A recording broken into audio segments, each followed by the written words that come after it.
The clips used in this video fall under fair use as they are used for the purpose of review. This is a review of an R-rated movie.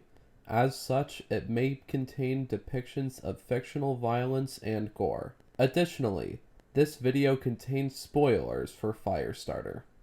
Does anyone remember this movie? Firestarter came out a few months ago, but it feels like everyone's already stopped caring about the movie completely.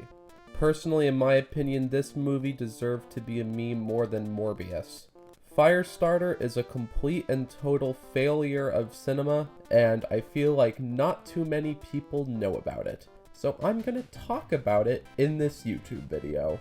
For those of you who are unaware, Firestarter is a 2022 film that is an adaptation of the Stephen King novel, Firestarter. It follows a little girl named Charlie who has the magic power to light things on fire. However, this review is not about the book, and it is not about the previous film adaptation. I'm just going to review the 2022 film Firestarter as a movie, and I'm not going to complain about it being inaccurate to any other version of the story. First, let's start with the story. Like I said, reviewing the story of this movie is interesting because the story of this movie is not original, it's taken from a book. But whatever, no offense to fans of the book, but I don't really like this story. And to be honest, not that much happens in the movie. It sets up the family and their powers, and then the organization trying to kidnap Charlie finds out where Charlie is, so they send this guy to kill her, and then he kills her mom, and so Charlie and her dad escape, and then they hitchhike to this dude's house, and then the organization catches up with them and kidnaps Zac Efron, and then Charlie escapes into the woods, has a training montage, then goes to the headquarters of the organization, and then kills everyone, and then the person that was trying to kill her saves her. That's literally an exact plot summary of the movie, and it doesn't help that this movie's story has a bunch of holes. For example, it's established that Zac Efron's magical power is that he's able to influence people's mind, which he uses as a job every day. It's then established that using this power actively damages him, and he'll die if he uses it too much, even though, once again, he does this as his job every day. There's also the fact that the only reason DSI knows where Charlie is because they sensed an explosion from a thermal satellite, meaning they must have like thermal satellites monitoring the entire Earth at all times just in case something like this happens. And then there's just characters making stupid decisions, like the fact that Rainbird doesn't chase after Charlie when she runs into the woods, when she really couldn't have gotten that far and he would have been done with his mission. There's also the fact that Charlie is able to somehow master her powers over a day in the woods. Oh yeah, and let's not forget the fact that Charlie is somehow able to figure out where their secret facility is, just from these boys vaguely pointing in this direction. I could honestly go on, but I just want to move on to talking about the characters. Now let's take a look at this movie's characters. First, let's take a look at Zac Efron over here. Zac Efron is completely emotionless throughout this entire movie, and he really feels like he's just here to collect a paycheck. Honey, he's in pain. You have to put him out of his misery, right? Then there's Charlie's mom. She is barely a character at all. She pretty much only exists to get burned by Charlie in the beginning and then be killed. We barely know what her power is, but it seems to be to move things around, which, sure. And the whole power thing doesn't make much sense. It seems like the powers are genetic because Charlie has both the magical gaslighting power and the moving things around power, but then she somehow gets the fire power from nowhere? Like, where does the fire power come from? Then we have the threat. John Rainbird. This guy pretty much only exists to walk around menacingly with a sniper rifle. The only person he kills throughout the entire movie is Charlie's mom, and then he gets redeemed at the end of the movie. Wow, great character. I sure felt threatened by him. Oh yeah, and then there's the only good character in the movie. This guy, who's just a really nice guy, but the movie doesn't seem to care, as the last time we see him, he's just shot in the leg, and then the movie completely forgets about him. Like, why?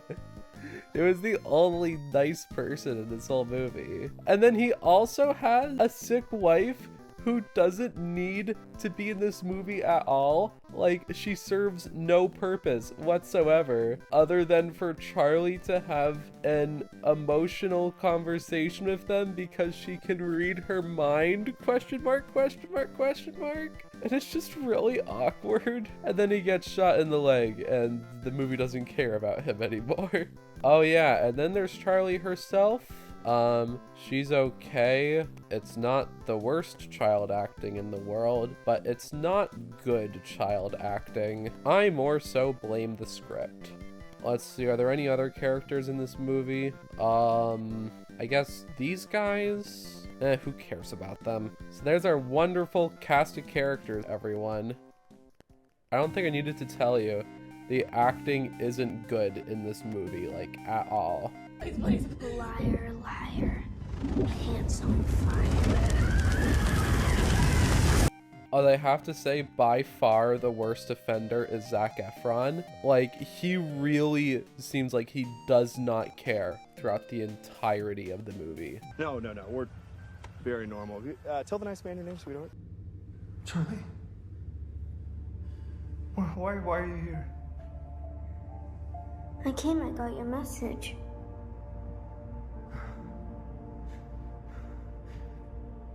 It wasn't me, Charlie. And I'm not kidding when I say this. Ryan Kiera Armstrong as Charlie is the best actor in this movie. Like, honestly, her acting isn't that awful, even though it's not particularly great child acting. Now it's time for this movie to get really bad. Let's talk about the awful cinematography. And yes, I have a lot of things to say about the fucking cinematography in this movie.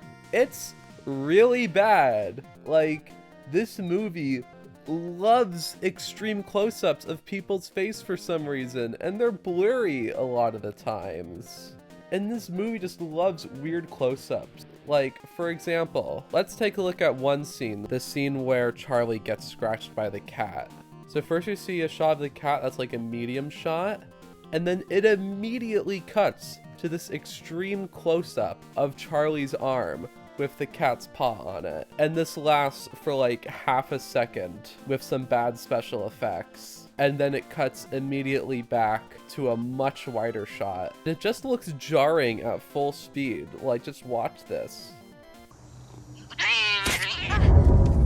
Like, that looks bad. That looks objectively bad. I'm not crazy here.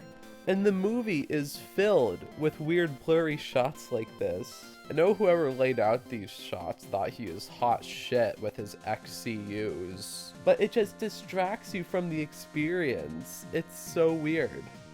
Whenever Charlie uses a lot of her fire, it uses this super weird screen shake effect that like looks awful every single time, and it just completely takes you out of the experience.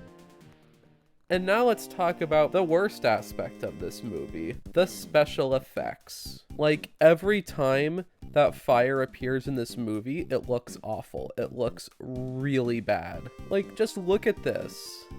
Like, look at this completely awful shot of the cat. Like, that doesn't look realistic at all. Oh yeah. And then there's also this really awful shot of a CGI bird exploding that was used in the trailers a bunch, but it never appeared in the movie, which is like, even this own movie knows that its special effects are bad and cut out the worst ones. Hashtag release the bird cut. And one of the worst parts about this movie having awful special effects is that it completely negates this movie's purpose for existence. One of the only real reasons to remake an old movie in the modern day is to be able to make it with pretty special effects. And if a modern remake isn't visually pleasing, then what the heck is the point of this modern remake?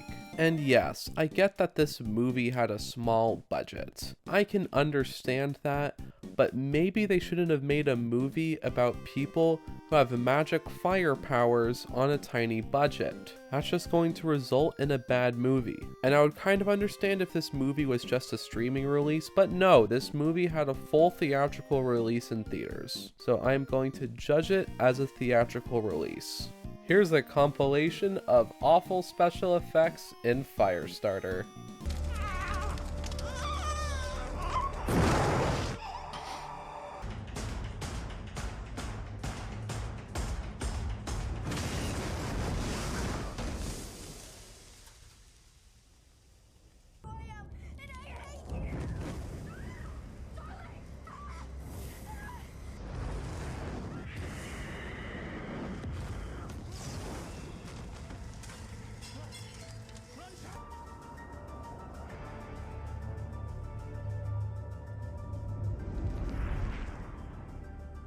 Very clever.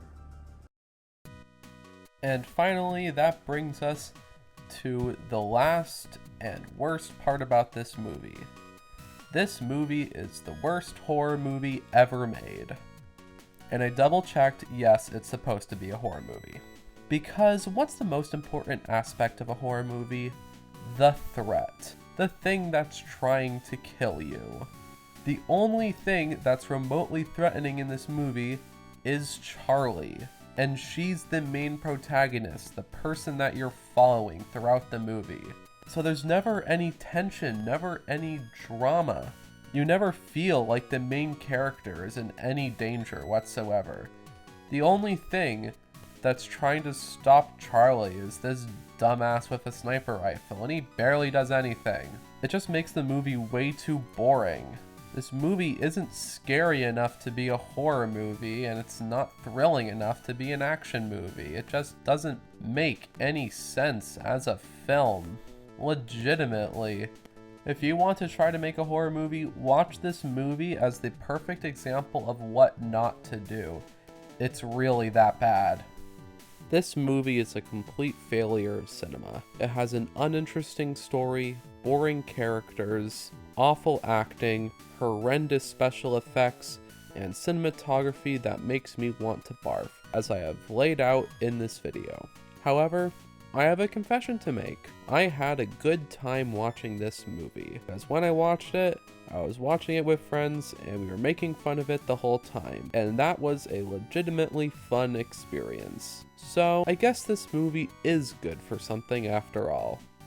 I honestly couldn't expect how bad this movie was, and I thought Blumhouse made good movies. I'm disappointed in you guys. I guess there's a happy ending because The Black Phone released a few weeks ago, and that one's actually good.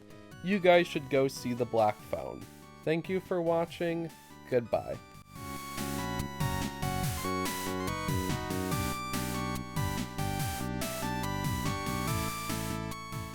If you couldn't tell, my voices are a little weird in this video because I made it while I was positive with COVID, so you know, that's fun. Thanks for watching, everyone. Bye.